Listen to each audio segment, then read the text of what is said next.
Mas Yom Kippur, ou Kippurim, é o dia da expiação, em que os pecados da nação são cobertos. O bode expiatório não era isso também? Era um O bode expiatório, que na verdade tinham dois bodes. Tinha o bode que era entregado para Azazel. Que é um demônio? É um demônio. Porque o sumo sacerdote vinha e impunha as mãos sobre os bodes vivos. O primeiro deles, eles degolavam. Esse é o expiatório. Tá. E esse era o sangue que ia lá para o... O expiatório eu achei que era o que é mandado para longe. Aquele também é chamado de expiatório porque ele também vai morrer. Mas ele era jogado de cima de um precipício. Esse que o que era degolado. Levado para longe. O degolado o sangue vai para a arca. Tá. O outro é levado para longe, para o deserto, e ele é jogado para Azazel, né? Jogado lá de cima. Com todos os pecados. Com todos os pecados, porque ele impôs as mãos sobre a cabeça e transferiu os pecados. Caramba. Entendeu? Só que tinha também sangue, tinha mais sangue, tinha sangue de touros e tal. Mas por que Azazel?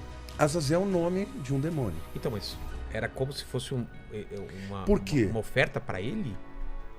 É pagar o preço, na verdade. Porque, veja,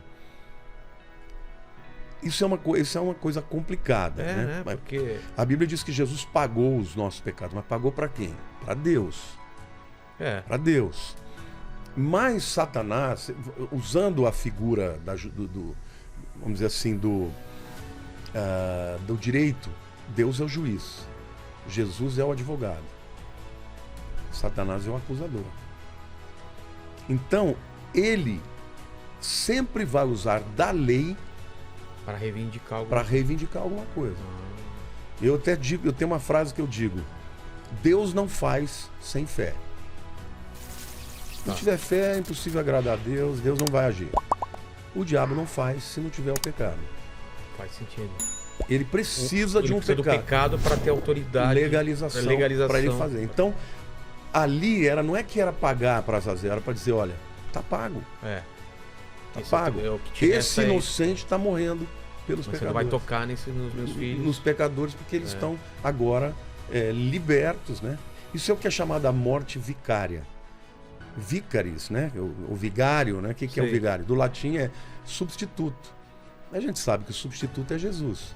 Mas Jesus, ele foi representado por por sacrifícios todos que tinham. Por que no passado, essa antiga lei, não sei como chama, eram animais, era sangue, e depois veja, desde que Adão pecou, o que ele fez? Roupa para si de folhas de figueira.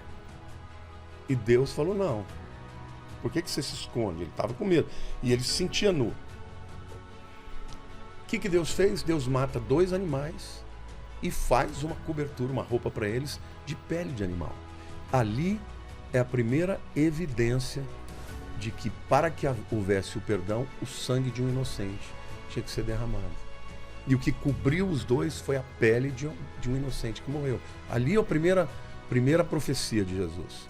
Depois, quando Caim e Abel vão fazer as suas ofertas, ali tem 2 aspectos: o aspecto temporal e o aspecto de que um ofereceu o fruto do seu trabalho. O texto de Gênesis 4 fala que no final de um tempo veio Caim e ofereceu do fruto da terra. Isso representa a salvação pelas obras. Ele que plantou, ele que colheu. Abel. E aí fala que Abel ofertou a primícia do seu rebanho. Ou seja, Abel sacrificou o primeiro cordeiro que nasceu do rebanho dele. Então, primeiro, Abel nasceu, ele já foi, entregou e sacrificou. Então fala de tempo, de dar primazia, de dar maior importância. Caim não, foi no final de um tempo. Era como se ele tivesse feito tudo que ele tinha que fazer. Bom, tem que dar uma oferta lá para Deus, então. E a Bíblia diz que Deus não aceitou a oferta de Caim, mas aceitou a de Abel. E a teologia diz que é tanto pela questão temporal, um valorizou muito, que deu o primeiro lugar, mas principalmente pela questão de que Abel trouxe um sacrifício de sangue. Daí dá para a gente ter uma inferência que, na verdade, Deus orientou para Adão e Eva: quando vocês forem fazer a oferta de sacrifício, e os rabinos dizem que o tempo certo era exatamente o tempo do Yom Kippur. Entendeu? Então, Entendi. todo ano, naquela época, eles tinham que trazer um animal inocente para derramar sangue. Mas por quê? É tipo uma regra criada pelo próprio Deus? É uma metáfora. É uma metáfora Porque a Bíblia o diz ser humano entender alguma coisa? Porque a vida está no sangue. Ah, É uma vida por uma vida. entendi.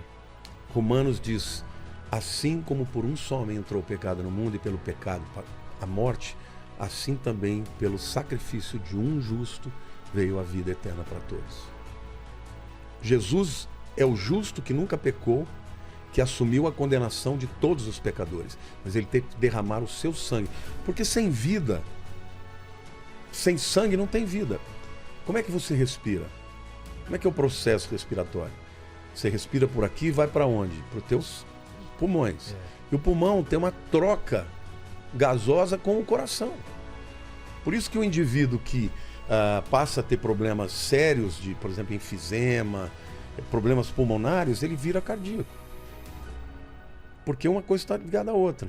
Então, o sangue é o portador da vida, porque é o oxigênio que vai para o corpo todo.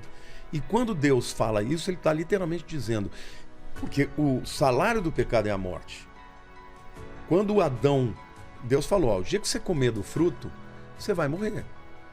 Ele não morreu fisicamente, mas ele morreu espiritualmente. Ele era eterno? Então, Ele era ele eterno. não morria? Não morreria, porque ele tinha acesso à árvore do fruto da vida.